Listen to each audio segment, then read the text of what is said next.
শুভ সকাল। বাংলা নববর্ষ উদযাপনের বিরুদ্ধে ষড়যন্ত্র রুখে দিতে জাতীয় কবিতা পরিষদ আয়োজিত আজকের এই সংবাদ সম্মেলনে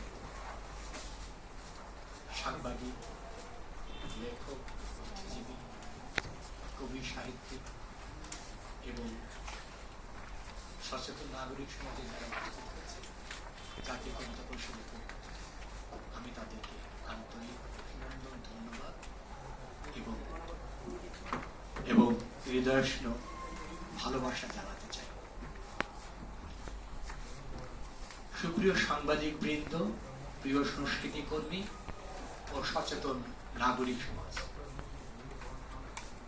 আজ আমরা যখন আপনাদের সামনে বক্তব্য পেশ করছি তখন সেই মুহূর্তে গাজায় বর্বর ইসরায়েলি হানাদার বাহিনীর বুলেটের আঘাতে হয়তো ঝরে পড়ছে কোন নারী, শিশু, অসহায় মানুষের প্রাণ। ফিলিস্তিনের হাজার হাজার মানুষের আত্মদানের প্রতি গভীর শোক, বেদনা, সম্মান প্রদর্শন করে আমি আমার বক্তব্য শুরু করছি। বাংলাদেশের সকল গণতান্ত্রিক আন্দোলনের অগ্রসৈনিক এবং গণমানুষের সার্বিক মুক্তির সাহসী কাণ্ডারি জাতীয় কবিতা পরিষদ আয়োজিত আজকের এই সংবাদ সম্মেলনে উপস্থিত সবাইকে আবারও আন্তরিক অভিনন্দন, ধন্যবাদ এবং কৃতজ্ঞতা জানাই। বন্ধুগণ, আজ আমরা এখানে এক গভীর উদ্বেগ ও সাংস্কৃতিক প্রতিরোধের প্রয়োজনীয়তা নিয়ে আপনাদের সামনে উপস্থিত হয়েছি। বাংলাদেশের অন্যতম প্রাণের উৎসব বাংলা নববর্ষ। এটি শুধুমাত্র একটি ক্যালেন্ডারের বছরের সূচনা নয়, এটি হাজার বছরের বাঙালির সংস্কৃতি, কৃষ্টি, ঐতিহ্য ও অসাম্প্রদায়িক চেতনার বহিঃপ্রকাশ। বাংলা নববর্ষ যেখানে গ্রামের মেলা থেকে নগরের শোভাযাত্রা পর্যন্ত মানুষের ঢল নামে, ব্যবসায়ীরা হালখাতা করে, কবিরা নতুন কবিতার প্রাণ স্পন্দন খুঁজে পায়, শিশু, কিশোর, তরুণ, তরুণী, নরনারী রং বেরঙের নতুন পোশাক, ফুলসজ্জায় নদীর ঢেউয়ের মতন রাস্তায় নেমে আসে। সারা দেশে শহরে নগরে, হাটে মাঠে ঘাটে, পথে প্রান্তরে স্বতঃস্ফূর্ত মানুষের জোয়ার বয়ে যায়। আর মানুষ জাত, ধর্ম, বর্ণ ভুলে একসঙ্গে এক আনন্দে মেতে ওঠে। কিন্তু এই সার্বজনীন আনন্দঘন উৎসব আজ একটি পরিকল্পিত ষড়যন্ত্রের নিশানায়। কিছু গোষ্ঠী যারা ইতিহাস অস্বীকার করে, যারা সাম্প্রদায়িক মতাদর্শকে সাংস্কৃতিক চেতনার উপর চাপিয়ে দিতে চায়, তারা দীর্ঘদিন ধরে বাংলা নববর্ষকে অ-ইসলামিক বা বিদেশি সংস্কৃতির অপপ্রচার চালিয়ে যাচ্ছে, যা মোটেও সঠিক নয়, বরং ইতিহাস বিকৃতি ও ধর্মীয় অপব্যাখ্যা।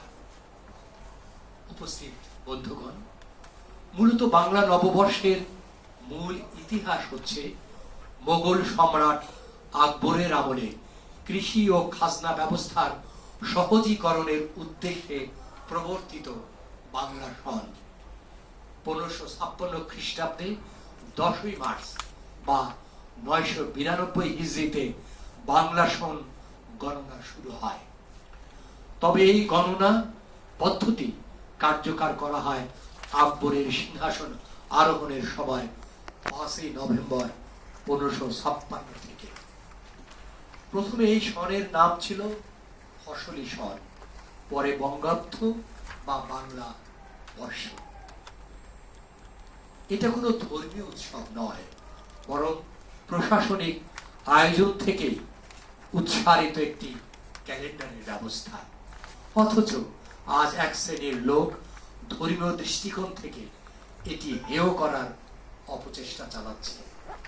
ঢাকা বিশ্ববিদ্যালয়ের চারুকলা ইনস্টিটিউট থেকে বের হওয়া শোভাযাত্রা আজ একটি ইউনেস্কো স্বীকৃত বিশ্ব সাংস্কৃতিক ঐতিহ্য। কিন্তু কিছু গোষ্ঠী এটিকে মূর্তি পূজা আখ্যা দিয়ে কটূক্তি করছে। এটা প্রকৃত অর্থে একটি প্রতীকী প্রতিবাদ ও শুভবোধের বহিঃপ্রকাশ, যা বাঙালি সংস্কৃতির প্রতীক হিসেবে বিশ্ব মঞ্চে আমাদের পরিচয় তুলে ধরেছে। বিভিন্ন ফেসবুক পেজ, ইউটিউব চ্যানেল ও গোপন গ্রুপে নববর্ষ উদযাপনকে ঘিরে উস্কানিমূলক কন্টেন্ট ছড়ানো হচ্ছে। এটা শুধু মত প্রকাশ নয়, সাংস্কৃতিক জঙ্গিবাদের সূক্ষ্ম রূপ। অতীতে 2001, 2007, 2015 সালের মতো বিভিন্ন সময় এই উৎসবে হামলা ও হুমকির ইতিহাস আছে। এখনো আশঙ্কা থেকেই গেছে, বিশেষ করে জনসমাগমকে টার্গেট করে। প্রিয় সাংবাদিক বন্ধুগণ, জাতীয় কবিতা পরিষদ মনে করে বাংলা নববর্ষকে লক্ষ্য করে চালানো এই অপপ্রচারের বিরুদ্ধে এখনই রুখে দাঁড়াতে হবে। কারণ এটি কেবল একটি উৎসব রক্ষার লড়াই নয়, এটি মুক্তিযুদ্ধের চেতনা, ভাষা আন্দোলনের গর্ব ও জাতিসত্তার অস্তিত্ব রক্ষার সংগ্রাম। আমরা মনে করি বাংলা নববর্ষ হলো একটি সাংস্কৃতিক ঐক্যের বাহক। এটি হিন্দু, মুসলিম, বৌদ্ধ, খ্রিস্টান সবার সম্মিলিত উৎসব। বাংলা নববর্ষ জাতীয় ঐক্যের প্রতীক। এটা বিভাজন নয়, একতা তৈরি করে।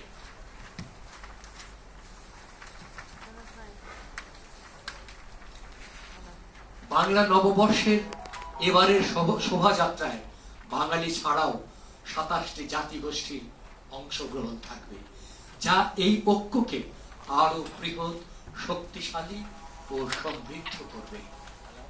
এই উৎসবের বিরুদ্ধে ষড়যন্ত্র মানে বাংলাদেশের বিরুদ্ধে ষড়যন্ত্র। এই দেশ বিরোধী, স্বাধীনতার সার্বভৌম বিরোধী গভীর চক্রান্ত ষড়যন্ত্র এখনই প্রতিরোধ এবং প্রতিহত না করতে পারলে আমাদের হাজার বছরের ইতিহাস, ঐতিহ্য, সংস্কৃতি ধ্বংস ও মুছে যাবে। আমাদের তাই দাবি ও আহ্বান, সরকার ও প্রশাসনের প্রতি আহ্বান, বাংলা নববর্ষ উদযাপনকে কেন্দ্র করে যে কোনো ষড়যন্ত্র বা সহিংসতার আশঙ্কা মোকাবেলায় সর্বোচ্চ সতর্কতা ও নিরাপত্তা নিশ্চিত করা হোক। শিক্ষা প্রতিষ্ঠানে ও গণমাধ্যমে বাংলা নববর্ষের ইতিহাস ও তাৎপর্য তুলে ধরা হোক। ধর্মীয় অপপ্রচার ও বিভ্রান্তি ছড়ানো গোষ্ঠীর বিরুদ্ধে আইনানুগ ব্যবস্থা নেওয়া হোক। সংস্কৃতি কর্মীদের অংশগ্রহণে দেশব্যাপী সংস্কৃতি রক্ষা অভিযান গড়ে তোলা হোক। পথনাটক, কবিতা পাঠ, আলোচনা সভা ও গণসংগীতের মাধ্যমে। সর্বস্তরের জনগণের প্রতি আহ্বান, এই অপপ্রচারের জবাব দিন সাহস ও সচেতনতায়, দৃঢ় সংকল্পে। ঘরে ঘরে ঘরে গর্জে উঠুক বাংলা ভাষা, সাহিত্য ও সংস্কৃতি জয়গান। সাংবাদিক বন্ধুগণ, বাংলা নববর্ষ আমাদের গর্ব, আমাদের আত্মপরিচয়। এই উৎসব বাঁচলে বাঁচবে আমাদের সংস্কৃতি, বাঁচবে অসাম্প্রদায়িক বাংলাদেশ। জাতীয় কবিতা পরিষদ এই মঞ্চ থেকে ঘোষণা করছে, অন্ধকারের অপশক্তি যে যেভাবে যে ষড়যন্ত্রই করুক, বাংলা নববর্ষ উদযাপন চলবে আরো জাঁকজমকভাবে, আরো ব্যাপকভাবে। কারণ এইটাই আমাদের প্রতিরোধ, এইটাই আমাদের উত্তরাধিকার। চলুন আমরা শব্দ, বর্ণে, ছন্দ, অলঙ্কারে, কবিতায়, কণ্ঠে, কলমে, শিল্পে চেতনার মশাল জেলে রুখে দাঁড়াই।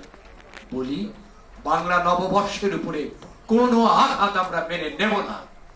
আমাদের ভাষা এবং সংস্কৃতি রক্ষায় এদেশের প্রগতিশীল কবিরা সবসময় অগ্রণী ভূমিকা পালন করেছে, আজও তা করবে।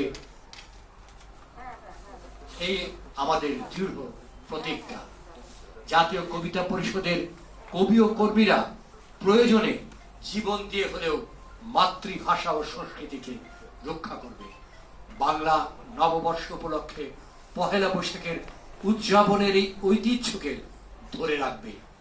এটাই আমাদের আজকের দৃপ্ত ঘোষণা। সুপ্রিয় সাংবাদিক বন্ধুগণ, আপনারা জাতির বিবেক, আপনারা জাতির পথ প্রদর্শক, আপনারা মানুষের স্বপ্ন আকাঙ্ক্ষার বাহক। তাই আজ আমরা জাতীয় কবিতা পরিষদের পক্ষ থেকে আপনাদের একান্ত অনুরোধ জানাই, আপনারা দেশে বিদেশে সর্বত্র আমাদের এই বক্তব্য, আমাদের এই চাওয়া, আমাদের এই দাবি তুলে ধরে পৌঁছে দিয়ে আপনার, আমাদের ভবিষ্যৎ প্রজন্মের জাতিসত্তার পরিচয়, ইতিহাস, ঐতিহ্য, কৃষ্টি সুরক্ষার মহান দায়িত্ব পালনে আন্তরিক ও অকৃপণ হবেন। আপনারা আপনাদের মূল্যবান সময় ব্যয় করে আমাদের এই সংবাদ সম্মেলন যারা উপস্থিত হয়েছেন, তাদের সবাইকে জাতীয় কবিতা পরিষদ কেন্দ্রীয় কমিটির পক্ষ থেকে আবারও ধন্যবাদ এবং কৃতজ্ঞতা জানিয়ে আমাদের বক্তব্য আমরা এখানে শেষ করছি। শুভ বাংলা নববর্ষের আগাম শুভেচ্ছা।